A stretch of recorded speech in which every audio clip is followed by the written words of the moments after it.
Today, we're going to be comparing two completely different approaches to musk. Hello, welcome back to Seldomly Often. I'm Daniel. Today we're talking fragrances, and this is the first impression comparison between Musk Ravageur by Frederic Malle and Zoologist Musk Deer. In this video series, I compare and give my first impressions on two fragrances, usually in sample form, that I chose to cover a specific topic. This is not a fragrance battle. I'm not here to declare which one of the two fragrances is better. I'm here to talk about the wear experience, the approach, and just open the conversation. I guess I'm following the lead of many content creators and fully embracing the fall season. Today we're talking musks. Musk is a note that is commonly misunderstood. It's often used as a base note for many fragrances, specifically feminine fragrances. Being originally an animal product, similarly to civet, castoreum, and other animalic notes, musk can have animalic qualities. Usually the qualities of musk are referred to as furry, dense, very enveloping, very warm, and it works surprisingly well as a body enhancer for many fragrances. It adds warmth, it adds cuddliness, it adds longevity. Sometimes it also adds an animalic facet to fragrances, very slight, but it's there in the background to give the fragrances a lot of edge. I would say that the majority of modern musks are the clean kind. To my nose, they come across as a very clean towel from a luxurious hotel. It's a very fluffy feeling that goes excellently with powdery notes, with very light notes, and to me it has a pink type of color. A brand that I'm very familiar with that uses a ton of musks in the dry down is Xerjoff.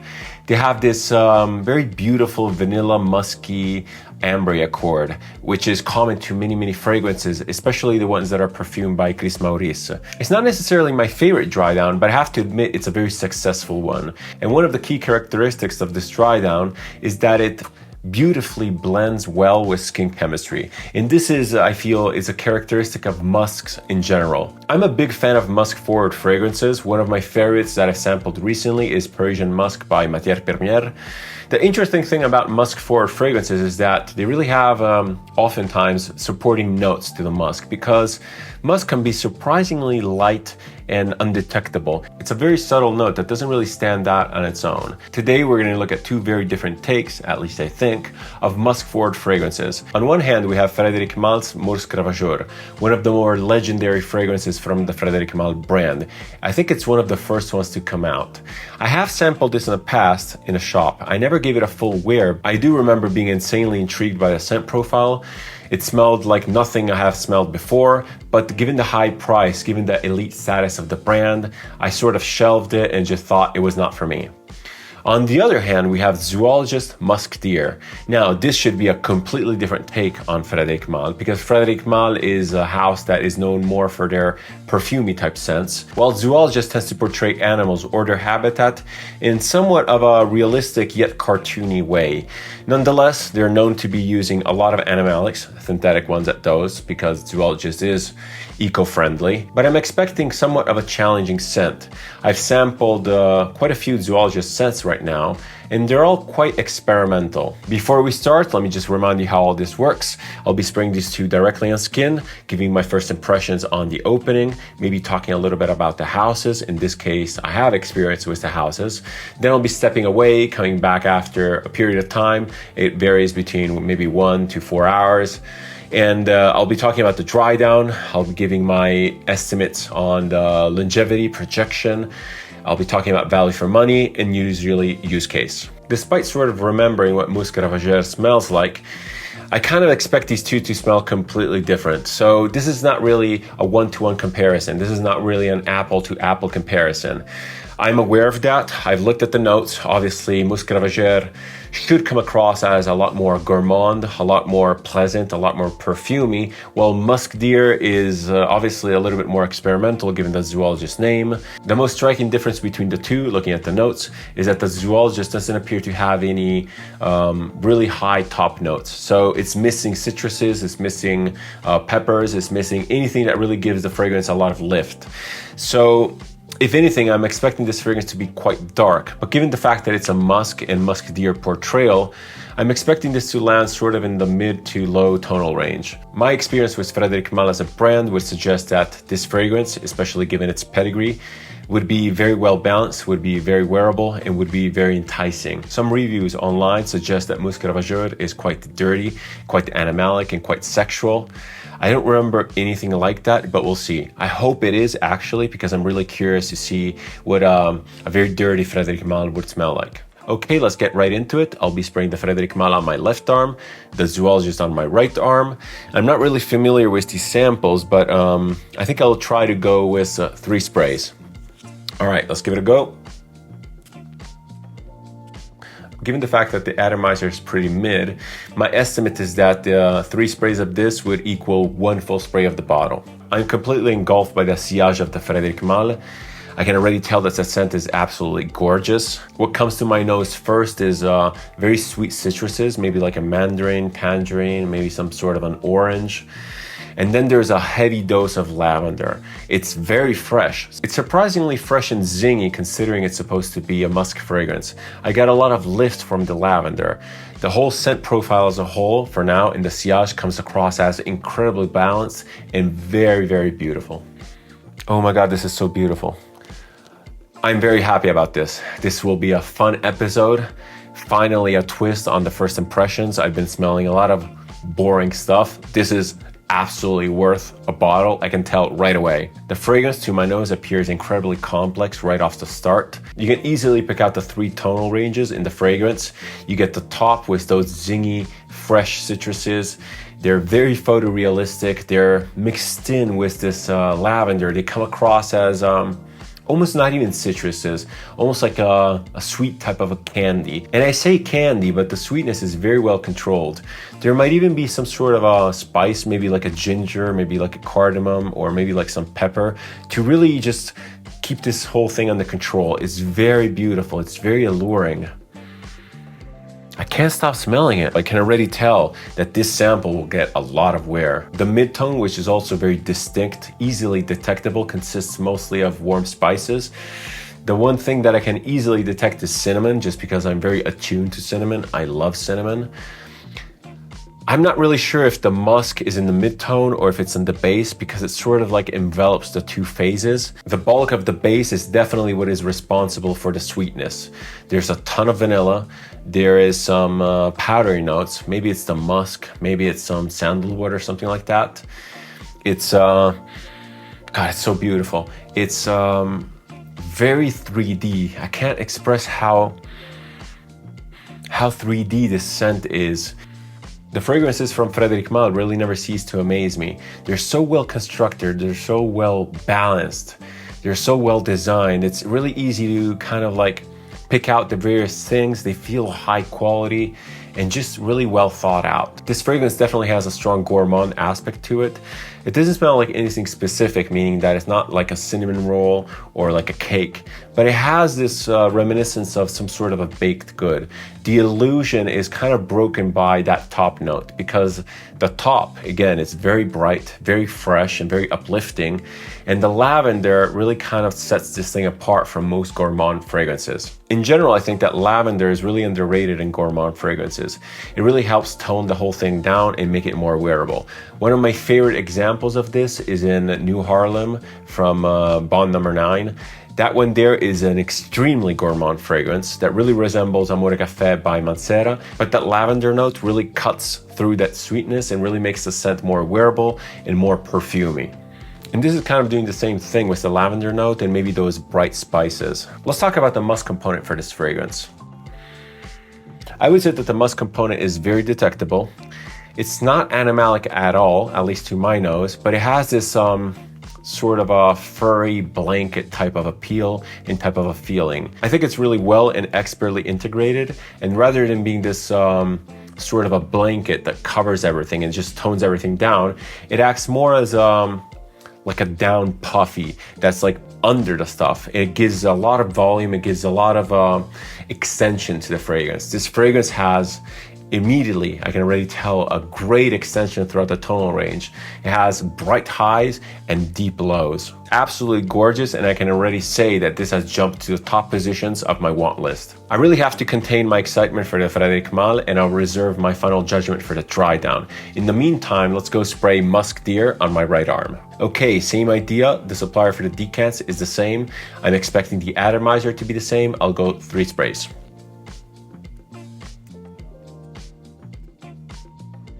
Wow, immediately massively different. Okay, so as expected, the first thing that jumps out to me is basically the complete absence of a zingy, energetic top note like Musk Ravageur. There are no defined citruses, there are no energetic spices, but nonetheless, the scent has quite a good extension to the top.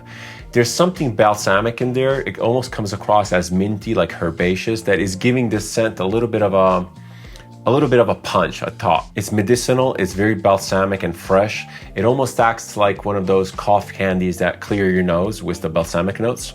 Wow, this is incredibly beautiful. I really like the wood notes.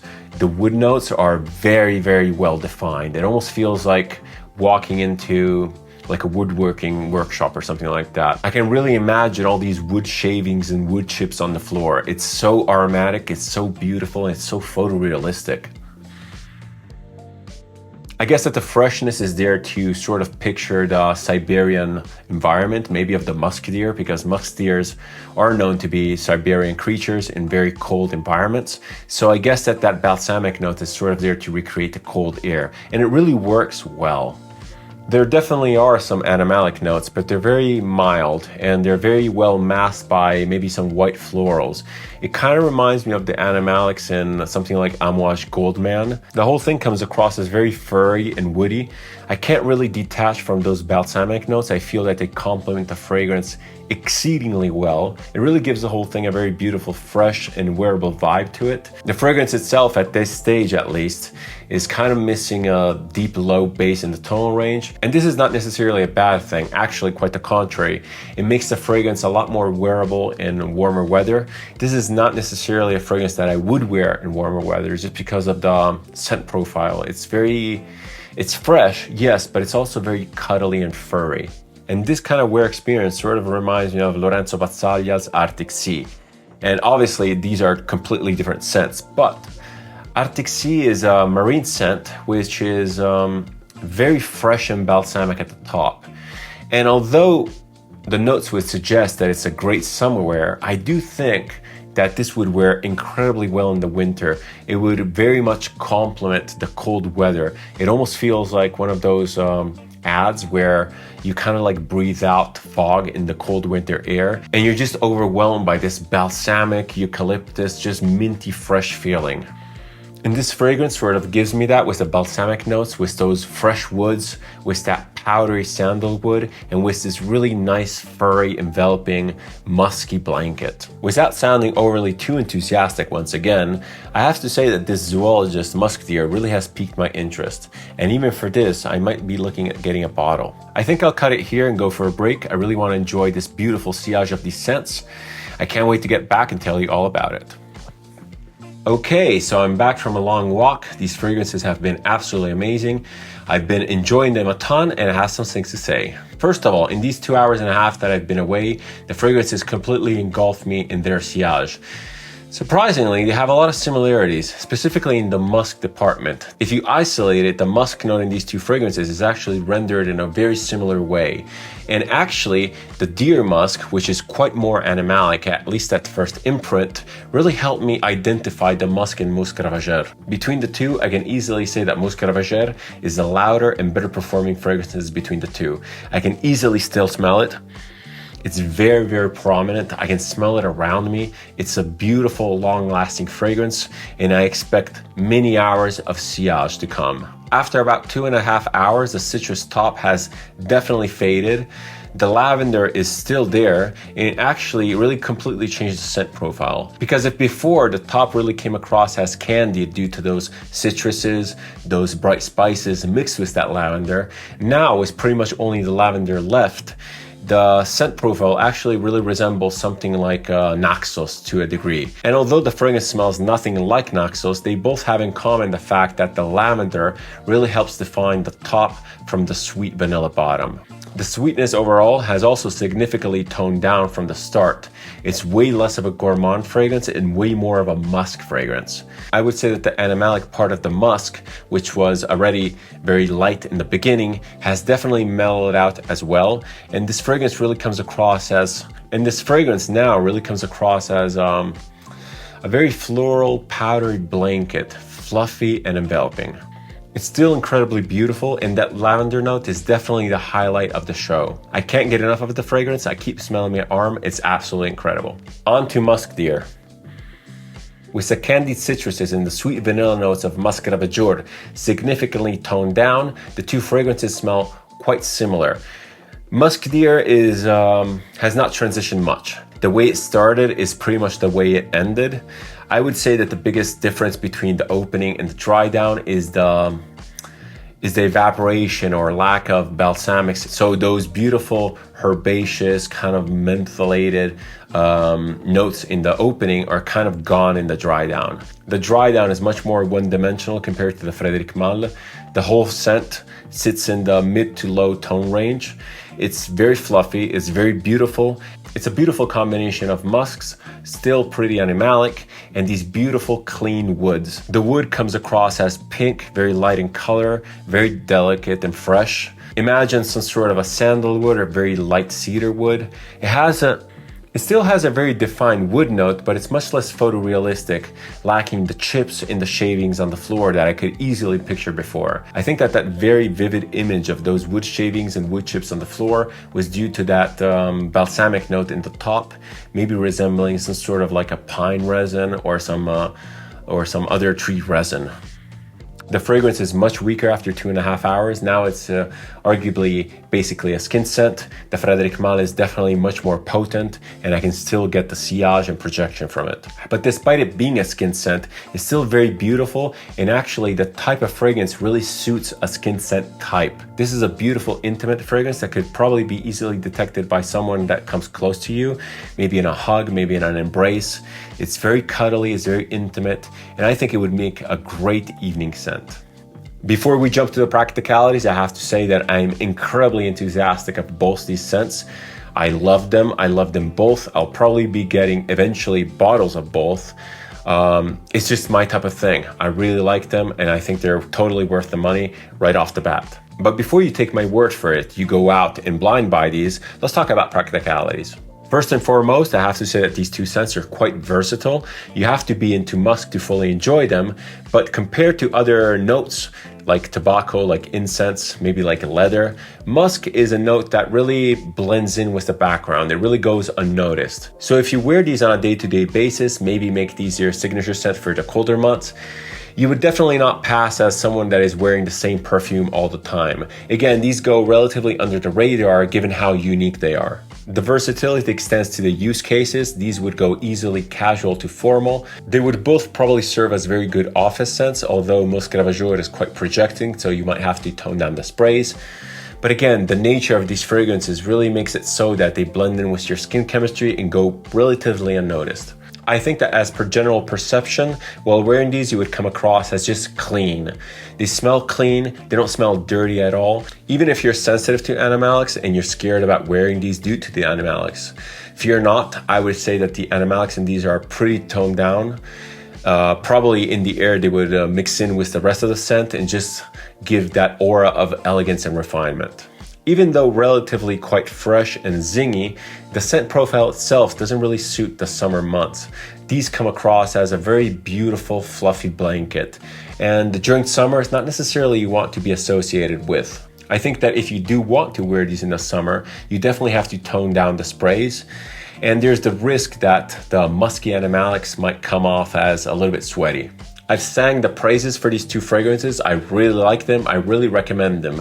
But who do I recommend these for? First and foremost, you have to be a fragrance aficionado. You have to be passionate about fragrances. Otherwise, you'll not be able to justify the price of these two, because these two are pretty expensive. They both hover around $200 for 50 ml. In the case of the Zoologist, it's actually 60 ml.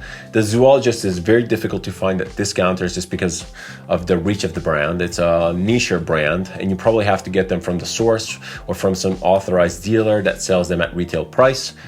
Frederic Malle is much easier to find at discounters, although the discounted prices for Frederic Malle, at least where I live, are not massively enticing. The best price I've seen the Frederic Malle available is for 50 ml is about $170-ish, so we're still talking expensive. Price aside, I do really think that these are totally worth it. They're totally worth the wear and the experience. If you do not have a fragrance of this type in your wardrobe, these two are definitely worth a look. If you're looking for the utmost performance, I would definitely look into the Frederic Malle. But don't be persuaded by performance alone.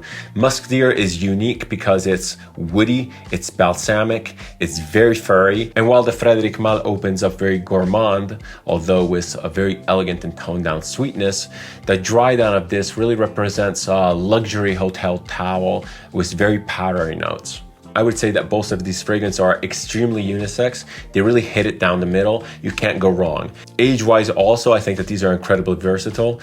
You have to be a little bit more into fragrances, a little bit more into experimental fragrances. Otherwise, these would come off as maybe a little bit weird. But I'm pretty sure that this only applies to the wear of the fragrance, because in the air, I'm pretty sure that these would come across as very beautiful, very elegant, and very subtle. What else can I say? I think that we're very fortunate to live in a moment in time where stuff like this is available to our hobby. The recent acquisition of the Frederic Malle brand might mean that this fragrance might be reformulated yet again and might lose a lot more punch. So if you're interested in the Frederic Malle, you might want to grab one before the old stock depletes. And yes, I'm aware that this has already been reformulated, and apparently the old one is even more potent and more animalic, but I have no reference for that. This is, I'm assuming, a newer sample, and it's still excellent and amazing. I'm not aware of any reformulations for the Zoologist. It should be easier and more predictable to get hold of. Nonetheless, these two fragrances are not necessarily the easiest to sample. I would advise you to get decants of both, wear them a lot, smell them, enjoy them, and then decide what's for you. Overall, I'm really happy I got to smell these.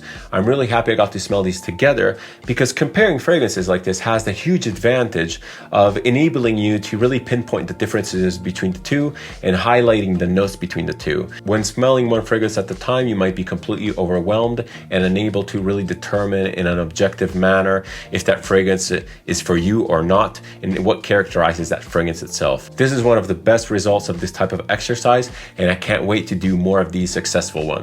If you like this type of content, if you like my approach to video, feel free to subscribe. It's always massively appreciated and it helps the channel. If you want to interact with me, feel free to leave a comment, suggestion, opinion, or anything else down below. I always reply, and I always keep the conversation open. Thank you so much for watching. Thank you so much for your time. It's always massively appreciated. Until the next video, until the next comparison, many more to come. See ya and cheers.